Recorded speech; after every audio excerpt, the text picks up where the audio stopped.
കളിക്കുന്ന ആളാണ് നമ്മൾ തേടി വന്ന പ്രിൻസിപ്പൽ. ഈ കോളേജിന്റെ പ്രിൻസിപ്പലാണ് ഈ പറയുന്ന ഈ ഓളം ഉണ്ടാക്കി മുന്നോട്ട് പോകുന്നത്. ഈ തൊമ്മനോടാണ് നമുക്ക് സംസാരിക്കേണ്ടത്. തൊമ്മനെ കുറിച്ചുള്ള നിങ്ങളുടെ ഏക അഭിപ്രായം എന്താണ്?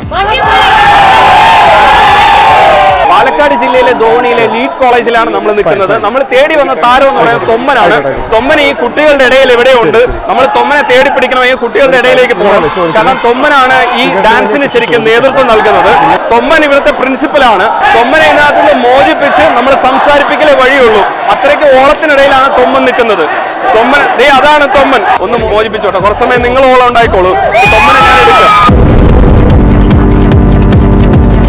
ഇത്രയും എനർജി കാണിച്ച് ഇവരുടെ കൂടെ കിടന്ന് ഇങ്ങനെ ഈ രീതിയിൽ ബിഹേവ് ചെയ്താൽ ഇവർ പറയുന്നതൊക്കെ കേൾക്കൂ. എന്റെ വയസ്സ് 50 ഞാൻ ഇപ്പോഴും ചെറുപ്പമായിട്ട് നിൽക്കുന്ന ഈ പിള്ളേരുടെ ഇടയിൽ നിൽക്കുന്നതുകൊണ്ട് തന്നെയാ. അറിയാതെ നമ്മുടെ പ്രായം കുറഞ്ഞു പോകും. എപ്പോ പിള്ളേരുടെ ഇവിടെ നിൽക്കുമ്പോഴും അതേ എനർജി തന്നെയാ.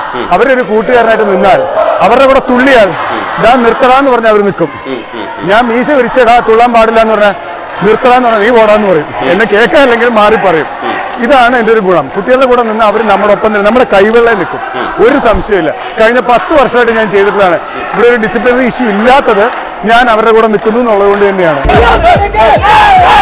ഇവിടെ ഇപ്പൊ ഞാൻ സംസാരിക്കുന്നുണ്ട്. 100% തൊമ്മൻ.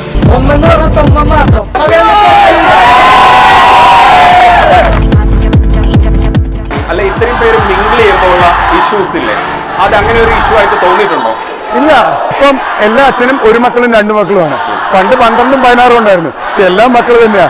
എനിക്ക് 300 എണ്ണം മക്കളാണ്. ഓരോ ജില്ലയിൽ പോയി അവിടെയുള്ള എല്ലാവരുടെയും വീട്ടിലേക്ക് പോകും. ഒരു 5 മിനിറ്റ് ജസ്റ്റ് അവരെ വീട്ടിൽ സ്പെൻഡ് ചെയ്തിട്ട് വരും.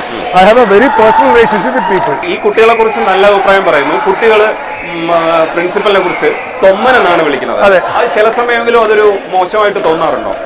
ഞാൻ ഈയിടെ അടുത്ത് പറഞ്ഞ പോലെ നമ്മൾ ദൈവത്തിന് എന്താ വിളിക്കുക? അള്ളാനെന്ന് വിളിക്കും, പടച്ചവനെന്ന് വിളിക്കും, കർത്താവേന്ന് വിളിക്കും, മാതാവേന്ന് വിളിക്കും, മേരിന്ന് വിളിക്കും. ഇല്ലെങ്കിൽ കൃഷ്ണ ഗുരുവായൂരപ്പൻ സാർ അല്ലല്ലോ, കൃഷ്ണൻ സാർ അല്ലല്ലോ, അള്ളാ സാർ അല്ലല്ലോ, മേരി മാഡം അല്ലല്ലോ. അല്ല, അവർക്ക് കൊടുക്കാത്ത ബഹുമാനം ഒന്നും ഒരു പ്രിൻസിപ്പൾക്ക് കൊടുക്കണ്ട. കെമിസ്ട്രി നല്ല കെമിസ്ട്രിയാണ്. ഇത് ഒന്ന് എന്നാന്ന് വെച്ചിട്ടുണ്ടെങ്കിൽ അവരെ സംബന്ധിച്ചിടത്തോളം എല്ലാവരും പറയണ തൊമ്മനും മക്കളെന്നാണ്. അപ്പൊ അതെന്റെ മക്കളാണ്. അപ്പൊ അവര് സഹോദരി സഹോദരങ്ങളാണ്. ഇവിടെ മുകളിലേക്ക് ഗേൾസ് ആണ്, താഴെ ബോയ്സ് ആണ്. മുകളിലേക്ക് വേറൊരു സ്റ്റെപ്പ് ഉണ്ട്, താഴെയുള്ളത് വേറൊരു സ്റ്റെപ്പാണ്. ഗേൾസ് ബോയ്സിന്റെ എവിടെയും പോവില്ല, ബോയ്സ് ഗേൾസിന്റെ എവിടെയും പോവില്ല. ഗേൾസിന്റെ അവിടെ ബോയ്സ് താഴെ ഉണ്ടെന്നുള്ളതാണ് എനിക്ക് ഏറ്റവും സുരക്ഷിതം. കാരണം വെളിയിൽ നിന്ന് ഒരാളും വരില്ല, ഒരാളും സ്റ്റെപ്പ് കയറുവോ ജനൽ താങ്ങുമോ ഒന്നും പറ്റില്ല. കാരണം എല്ലാം ഇവിടെ ഓപ്പൺ ആണ്, വാർഡൻ ഇല്ല. എല്ലാ ഫ്ലോറിലും ഓരോ ടീച്ചർമാരുണ്ട്. ഇവരെ പഠിപ്പിക്കുന്ന ടീച്ചർമാരും അവരുടെ കൂടെ തന്നെയാണ് താമസിക്കുന്നത്. അതേ ഫ്ലോറിലാണ് താമസിക്കുന്നത്. അല്ലെങ്കിലും അവർ 10-21 വയസ്സായ മെച്ചുവേർഡ് ആൾക്കാരാണ്. കുറച്ചുപേര് കല്യാണം കഴിച്ചതാണ്.